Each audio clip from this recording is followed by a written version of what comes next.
नमस्कार, मैं विजय लक्ष्मी, सहायक आचार्य राजनीति विज्ञान, गौरी देवी राजकीय महिला महाविद्यालय अलवर। और इस वीडियो में हम जानेंगे सार्क की उपलब्धियों एवं असफलता के कारणों के बारे में। सार्क की उपलब्धियों में सबसे पहला बिंदु है मुक्त व्यापार क्षेत्र का। वैश्विक क्षेत्र में सार्क तुलनात्मक रूप से एक नया संगठन है। सार्क के सदस्य देशों ने एक मुक्त व्यापार क्षेत्र स्थापित किया, जिसके परिणाम स्वरूप उनके आंतरिक व्यापार में वृद्धि करने पर बल दिया गया और इन देशों के मध्य व्यापार अंतराल को कम करने के लिए प्रयत्न किए गए।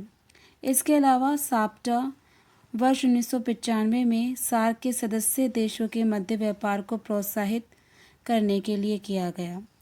मुक्त व्यापार समझौता सूचना प्रौद्योगिकी जैसी सेवाओं को छोड़कर केवल वस्तुओं तक सीमित है।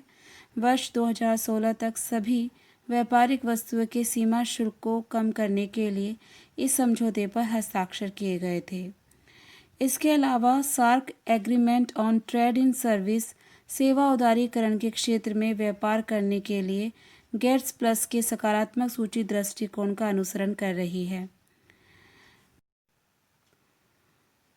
नई दिल्ली में आयोजित 14वें सार्क शिखर सम्मेलन के दौरान अप्रैल 2007 को SAU की स्थापना एक अंतर मंत्रालयी करार पर हस्ताक्षर के द्वारा की गई।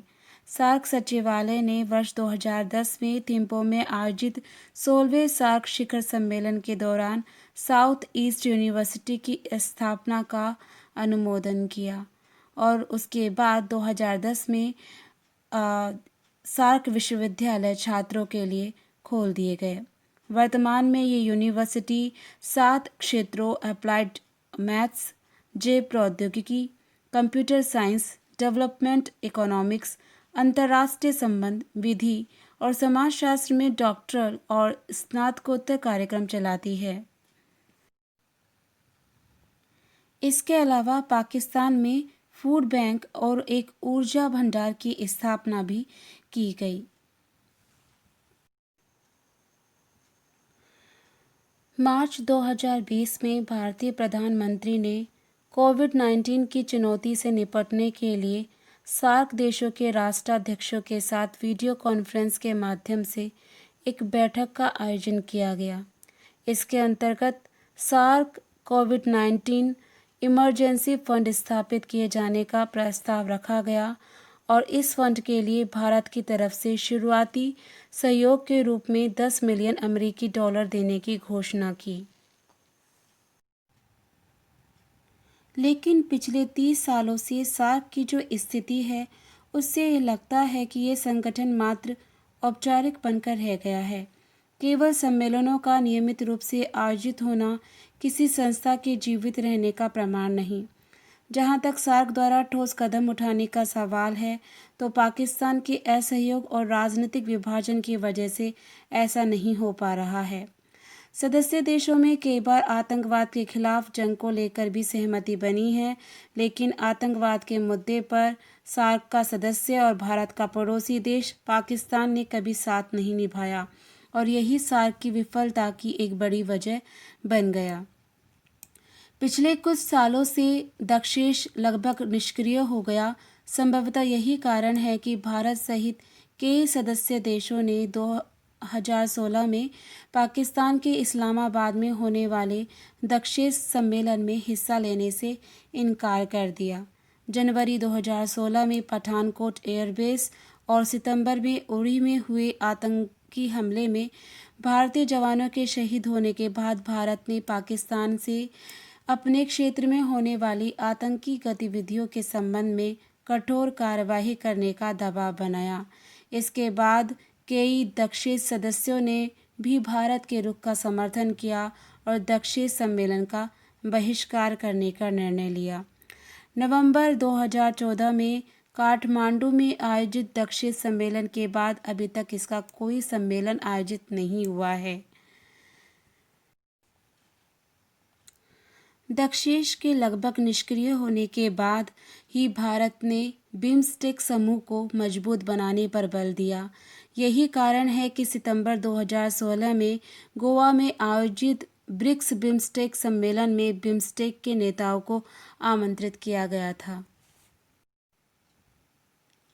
इसके अलावा सार्क देशों के बीच क्षेत्रीय व्यापार के संबंध में न के बराबर प्रगति हुई।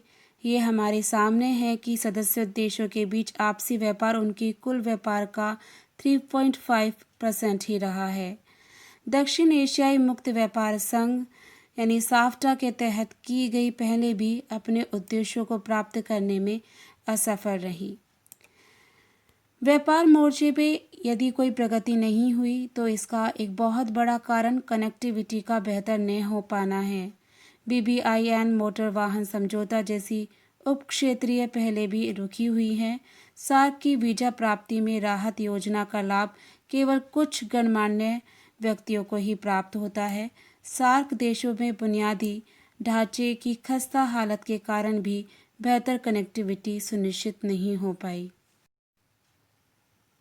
राजनीतिक मतभेद, बहस और सदस्य देशों की खराब आर्थिक स्थिति के कारण पिछले 30 वर्षों में सार्क अपने महत्वाकांक्षी उद्देश्यों की प्राप्ति में लगभग विफल रहा। अधिकांश कार्यक्रम और उपलब्धियां केवल आधिकारिक दस्तावेजों तक ही सीमित है। बांग्लादेश में आए वर्ष 1991 में चक्रवात, पाकिस्तान में 2005 में आया भूकंप और 2010 में आई बाढ़ के दौरान सार्क के खाद्य सुरक्षा भंडार का प्रयोग प्रभावित लोगों की मांग को पूरा करने में असमर्थ रहा। कमजोर सांस्कृतिक पहचान और प्रत्येक देश द्वारा अपनी विशिष्ट सांस्कृतिक पहचान बनाए रखने के प्रयास ने इस क्षेत्र को एकजुट रखने से रोका। सार्क के दो बड़े देशों भारत और पाकिस्तान के बीच की शत्रुता ने सार्क पर अपनी छाप छोड़ी। सार्क की विफलता का एक बहुत बड़ा कारण पाकिस्तान का एक आतंकवादी देश होने का ट्रैक रिकॉर्ड है। यह क्षेत्र अभी कई अनसुलझे सीमा और समुद्री मुद्दों का सामना कर रहा है। इन अनसुलझी सीमाओं के कारण आतंकवाद, शरणार्थी संकट, तस्करी, मादक पदार्थों के व्यापार की समस्या उत्पन्न हुई है। इन अनसुलझे मुद्दों से सहयोग संबंधों पर रोक लगी हुई है। सार्क एक ऐसा क्षेत्र है जहां चीनी निवेश और ऋण तेजी से बढ़ा है। सार्क विकास हेतु और अधिक स्थायी विकल्प प्रस्तुत करने के साथ ही व्यापार शुल्कों का विरोध कर सकता है। इसके अलावा यह दुनिया भर में दक्षिण एशियाई क्षेत्र के श्रमिकों के लिए बेहतर शर्तों की मांग करने हेतु एक आम मंच की भूमिका को निभा सकता है। यह एक ऐसा संगठन है जो ऐतिहासिक और समकालीन रूप से दक्षिण एशियाई देशों की पहचान को दर्शाता है। ये प्राकृतिक रूप से बनी एक भौगोलिक पहचान है। यहाँ की संस्कृति, भाषा और धार्मिक संबंध समान रूप से दक्षिण एशिया को परिभाषित करते हैं। सभी सदस्य देशों द्वारा क्षेत्र में शांति और स्थिरता बनाए रखने के लिए संगठन की क्षमता का अन्वेषण किया जाना चाहिए। सार्क को स्वाभाविक रूप से प्रगति करने की अनुमति दी जानी चाहिए और दक्षिण एशिया के लोगों, जो कि विश्व की जनसंख्या का 1/4 हिस्सा है, को अधिक लोगों से संपर्क स्थापित करने की पेशकश की जानी चाहिए। इसलिए सार्क को अधिक सार्थक बनाने हेतु ये कहा जा सकता है कि इसके अंतर्गत द्विपक्षीय और बहुपक्षीय सहयोग को बढ़ावा दिया जाए। अंतर्राष्ट्रीय मंचों पर सार्क देशों द्वारा सर्वसम्मत दृष्टिकोण को अपनाया जाए। सहयोग के नए क्षेत्र ढूंढे जाएं, विशेषतः व्यापार, उद्योग, वित्त, ऊर्जा और मुद्रा तथा अन्य क्षेत्रों में सहयोग को बढ़ावा दिया जाए।